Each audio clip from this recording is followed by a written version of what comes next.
आज दुनिया भर के मुसलमान एक ऐसे इंसान का इंतजार कर रहे हैं जिसके आने की खबर सदियों पहले दी जा चुकी है। एक ऐसा इंसान जो जुल्म से भरी इस दुनिया को इंसाफ से भर देगा। एक ऐसा नेता जिसके आने के बाद दुनिया का इतिहास बदल जाएगा।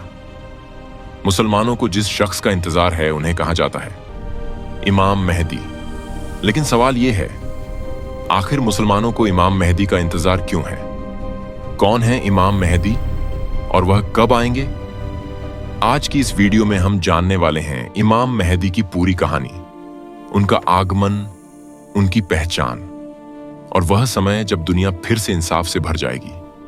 इस्लामिक मान्यताओं के अनुसार कयामत से पहले दुनिया एक ऐसे दौर से गुजरेगी जहां जुल्म अपनी हदें पार कर चुका होगा। हर तरफ अन्याय फैला होगा। ताकतवर कमजोरों को दबा रहे होंगे। लोगों के दिलों से ईमान कमजोर होने लगेगा। सच्चाई कम होती जाएगी और झूठ दुनिया पर हावी हो जाएगा। उस समय लोगों को ऐसा लगेगा कि अब दुनिया में इंसाफ कभी वापस नहीं आएगा। लेकिन इसी अंधेरे दौर में एक उम्मीद जन्म लेगी, एक ऐसी उम्मीद जिसका इंतजार सदियों से किया जा रहा है। और वही उम्मीद होगी इमाम मेहदी। इमाम मेहदी का जिक्र कई इस्लामिक हदीसों में मिलता है। इन हदीसों में बताया गया है कि कयामत से पहले अल्लाह एक ऐसे इंसान को भेजेगा जो दुनिया में इंसाफ कायम करेगा। वह एक महान नेता होंगे और उनके आने के बाद दुनिया कुछ समय के लिए फिर से अमन और न्याय से भर जाएगी।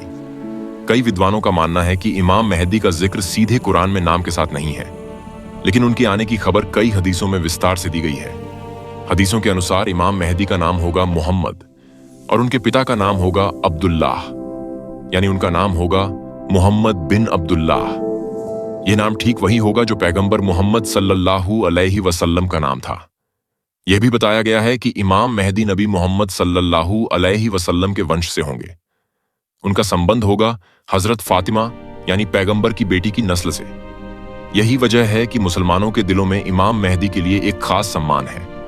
हदीसों में इमाम मेहदी की कुछ पहचान भी बताई गई है। बताया गया है कि उनका माथा चौड़ा होगा और उनकी नाक ऊंची और सुंदर होगी। उनका चेहरा रोशन होगा और उनकी शख्सियत बहुत प्रभावशाली होगी। लेकिन सबसे बड़ी पहचान उनकी शक्ल नहीं होगी, बल्कि उनका चरित्र होगा। वे इंसाफ पसंद होंगे, ईमानदार होंगे और अल्लाह से डरने वाले होंगे। कई इस्लामिक परंपराओं के अनुसार इमाम मेहदी एक साधारण इंसान की तरह अपनी जिंदगी जी रहे होंगे। वे शायद दुनिया के किसी हिस्से में सामान्य जीवन जी रहे होंगे। लोग उन्हें पहचानते भी नहीं होंगे और शायद उन्हें खुद भी अपने मिशन का पूरा एहसास शुरुआत में नहीं होगा। लेकिन एक समय ऐसा आएगा जब अल्लाह उन्हें इस महान जिम्मेदारी के लिए चुन लेगा। हदीसों में बताया गया है कि एक रात में अल्लाह इमाम मेहदी को इस महान मिशन के लिए तैयार कर देगा। उनकी सोच बदल जाएगी, उनका दिल दुनिया को बदलने के लिए तैयार हो जाएगा और धीरे धीरे लोग उनके आसपास इकट्ठा होने लगेंगे। लेकिन उनका आगमन किसी राजा की तरह नहीं होगा। न कोई ताज होगा, न कोई बड़ी सेना, बल्कि उनका उभरना बहुत ही साधारण तरीके से शुरू होगा। कई हदीसों के अनुसार इमाम मेहदी का असली उभरना मक्का में होगा। वहां काबा के पास कुछ लोग उनसे बैअत करेंगे, यानी उन्हें अपना नेता मानेंगे। लेकिन शुरुआत में इमाम मेहदी इस जिम्मेदारी को लेने से हिचकिचाएंगे, क्योंकि वे जानते होंगे कि यह जिम्मेदारी बहुत बड़ी है। लेकिन आखिरकार लोगों का दबाव और अल्लाह की इच्छा उन्हें इस मिशन को स्वीकार करने के लिए मजबूर कर देगी। और यहीं से शुरू होगी एक नई कहानी। जब इमाम मेहदी नेतृत्व स्वीकार करेंगे तो धीरे धीरे उनके आसपास लोग इकट्ठा होने लगेंगे। वे एक सेना नहीं बल्कि एक आंदोलन बन जाएंगे। लोग उनके इंसाफ से प्रभावित होंगे और धीरे धीरे उनका प्रभाव दुनिया के कई हिस्सों तक फैलने लगेगा। लेकिन उनकी राह आसान नहीं होगी। उनके सामने कई दुश्मन होंगे, कई ताकतें उन्हें रोकने की कोशिश करेंगी और यही से शुरू होगी इमाम मेहदी की असली परीक्षा। दुनिया में हर कोई इमाम मेहदी को स्वीकार नहीं करेगा। कई ताकतें उनके खिलाफ खड़ी होंगी। कुछ शासक उनसे डरेंगे क्योंकि वे जानते होंगे कि अगर इमाम मेहदी सफल हो गए तो उनका अन्याय खत्म हो जाएगा। हदीसों में बताया गया है कि एक बड़ी सेना इमाम मेहदी को रोकने के लिए भेजी जाएगी। यह सेना मक्का की तरफ बढ़ेगी, लेकिन रास्ते में एक चौंकाने वाली घटना होगी। हदीसों में बताया गया है कि जब वह सेना मक्का की तरफ बढ़ेगी तो वह एक जगह पहुंचेगी जिसे कहा जाता है बैदा की जमीन।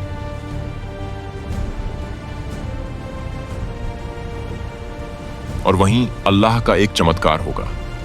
अचानक पूरी जमीन कांपने लगेगी और वह पूरी सेना जमीन में धंस जाएगी।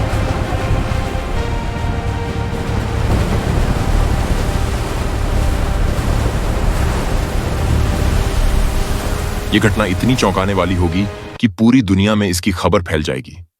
लोग समझ जाएंगे कि इमाम मेहदी के साथ अल्लाह की मदद है। इसके बाद धीरे धीरे दुनिया के अलग अलग हिस्सों से लोग इमाम मेहदी के साथ जुड़ने लगेंगे। उनका प्रभाव तेजी से बढ़ेगा। कई देश उनके नेतृत्व को स्वीकार करेंगे और धीरे धीरे दुनिया में इंसाफ की शुरुआत होगी। बताया जाता है कि इमाम मेहदी दुनिया को इंसाफ से भर देंगे, जैसे पहले वह जुल्म से भरी हुई थी। हदीसों में यह भी बताया गया है कि इमाम मेहदी के द्वार में दौलत की इतनी बरकत होगी कि लोगों के पास जरूरत से ज्यादा माल होगा। लोग दान देंगे, लेकिन उसे लेने वाला कोई नहीं होगा, क्योंकि हर इंसान खुशहाल होगा। दुनिया में अमन और खुशहाली फैल जाएगी, लेकिन यह शांति हमेशा नहीं रहेगी, क्योंकि इसी दौर में एक और बड़ी घटना होने वाली है। एक ऐसा फितना जो पूरी दुनिया को हिला देगा। एक ऐसा इंसान जो खुद को खुदा होने का दावा करेगा, जिसका नाम होगा दज्जाल। अगर आपको दज्जाल के बारे में पूरी कहानी जाननी है तो इसके लिए मेरे चैनल पर एक पूरी कंप्लीट स्टोरी वीडियो आएगी, क्योंकि यही से दुनिया का सबसे बड़ा संघर्ष शुरू होगा। दज्जाल के खत्म होने के बाद दुनिया में एक नया दौर शुरू होगा। दुनिया में अमन होगा, नफरत कम हो जाएगी, लोग सच्चाई के करीब आएंगे और कुछ समय के लिए दुनिया एक बेहतर जगह बन जाएगी। लेकिन इतिहास की यह कहानी यहीं खत्म नहीं होती, क्योंकि कयामत से पहले अभी और भी घटनाएं बाकी होंगी। इमाम मेहदी की कहानी सिर्फ एक भविष्यवाणी नहीं है, यह एक याद दिलाने वाली कहानी है। यह हमें बताती है कि चाहे दुनिया में कितना भी अंधेरा क्यों ना फैल जाए, अल्लाह हमेशा उम्मीद का एक रास्ता छोड़ देता है। और जब इंसान सच्चाई के साथ खड़ा होता है तो सबसे बड़ी ताकतें भी उसके सामने टिक नहीं पाती।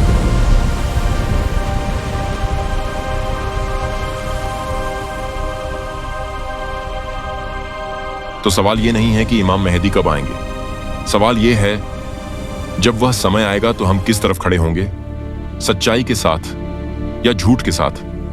क्योंकि इतिहास गवाह है कि हर दौर में इंसान को अपना रास्ता खुद चुनना पड़ता है। अगर आपको ऐसी ही रहस्यमयी और सच्ची इस्लामिक कहानियां पसंद हैं तो वीडियो को लाइक करें और चैनल को सब्सक्राइब जरूर करें, क्योंकि अभी कयामत की निशानियों की कई कहानियां बाकी हैं।